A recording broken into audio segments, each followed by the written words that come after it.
So the last component for this lecture is functional groups.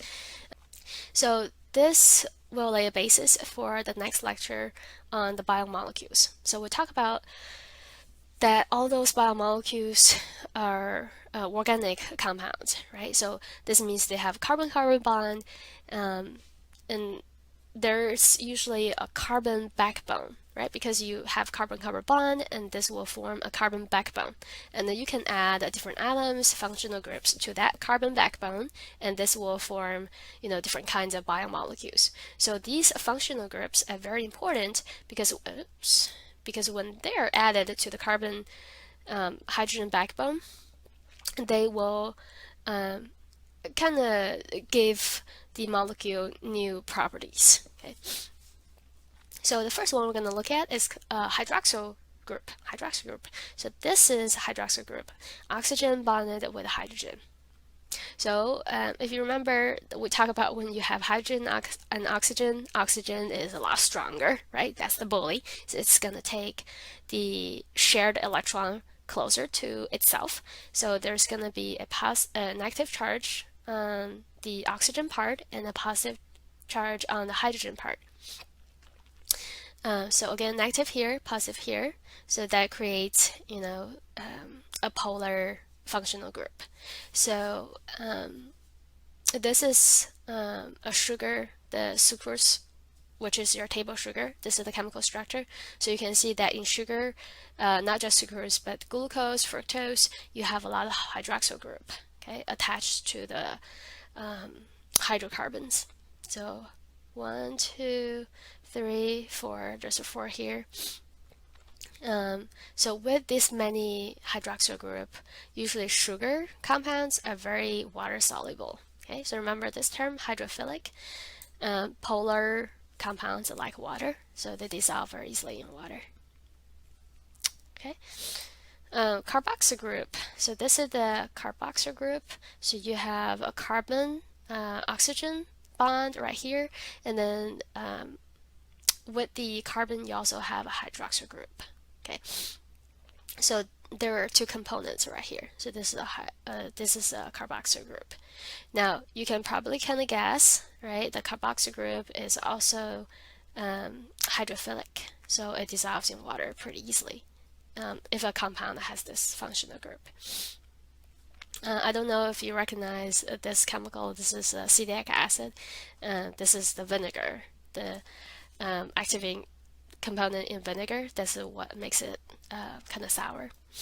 When you look at the hydroxyl group in this carboxyl group, it sounds weird. When you look at the OH in the carboxyl group, the hydrogen atom can kind of break off from the functional group. So basically, the carboxyl group can release the hydrogen ion. Okay, so it can release the hydrogen ion, and anything that can release a hydrogen ion into a solution is defined as an acid, right? So that's why we say that if a compound has carboxyl group, usually this is considered acidic because they can release the hydrogen atom from this OH group. Okay, so for carboxyl group, you learn two main things. First, it's going to make the compound polar, right, water soluble. And then second is that the hydrogen ion can be released, and that's going to create an acid. So it's going to be acidic. The next one is amino group. It's also an important functional group, especially when we talk about proteins and amino acids. So over here, this is the amino group.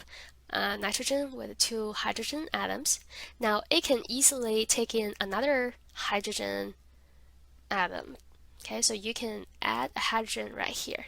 All right, so when it takes hydrogen away from the solution and use it for itself, this is going to be considered basic, right? Because it removes hydrogen ion from the solution, not releasing it into the solution, but taking it away from the solution.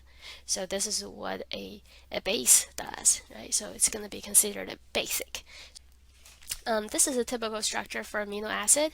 So you can see you have the amino group and you have the carboxyl group right here. This is what makes it a little bit acidic. That's why we call it amino acid, right? Okay, so this is also important functional group. Another thing I forgot to mention is that it contains nitrogen, right? So you have a nitrogen over here. So on the test, if I show you a functional group that has nitrogen, chances are it's probably an amino group.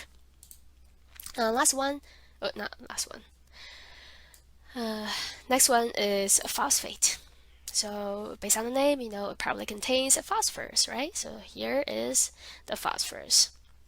Now, the phosphorus is bonded with oxygen and hydroxyl group. So let me ask you this question. What do you think this will be? Do you think it will make the compound acidic or basic? Right, it's going to make it acidic because the hydrogen ion can dissociate, right, from the functional group and be released into the solution and make it acidic. The phosphate group is super important, and it's not just because it's in our DNA, right? So for example, here's a nucleotide. That's the building block for our DNA. So you can see the phosphate group right here. It also involves with activation, inactivation of enzymes, cell signaling, you know, it's pretty important. Okay, so remember that phosphate. Methyl group, very simple group. So it only consists of 1 carbon and 3 hydrogen atoms. So that's it. You're looking at methyl group. So methyl group is non-polar. Because carbon, hydrogen, atoms share electrons more or less equally, so it creates a nonpolar covalent bond and also makes this nonpolar. Okay, so they don't. So things with a methyl group usually, if they don't have any other, you know, functional groups, then they don't dissolve in water very easily. Okay, but in reality, it's more complicated, right? So maybe there's a hydroxyl group attached to the same carbon-hydrogen backbone, then it will be water soluble. Carbonyl is characterized by this carbon-oxygen bond. There you go, carbon-oxygen bond. And they're not very equal in shared electrons, so that will create a polar covalent bond. So it will kind of tend to dissolve in water pretty easily. Okay, and then on the other two sides of the carbon, you can attach some other groups, right? So usually we just indicate them with R. Okay, so the R can be anything.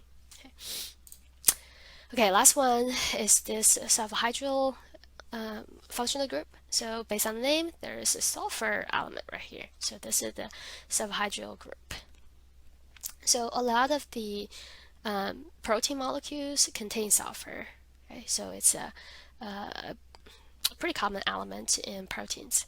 Now, sulfur, hydrogen, they don't share electrons equally, so that's going to create a polar covalent bond. Okay, polar covalent bond. So anything that has this functional group tend to dissolve in water easily. Okay, acids and bases. You already kind of know what they are, right? I'm going to show you this scale really quick. So you can see things that are acidic are on this side of the pH scale from 0 to 7. And then bases, they're kind of alkaline, basic. They're going to be located on the other end of the pH scale, right, from 7 to 14. One thing I want to emphasize is that 7 is neutral, right? So the further away you are from 7, the more acidic or basic you are, okay? So when you compare the acidity of pH 2 and pH 5, pH 2 will be more acidic, okay? Because it's further away from 7 and there are more hydrogen ions in the solution. So it's a little bit counterintuitive. And the same thing for bases, right? When you look at pH of 9 and pH of 13, which one do you think is more basic or alkaline?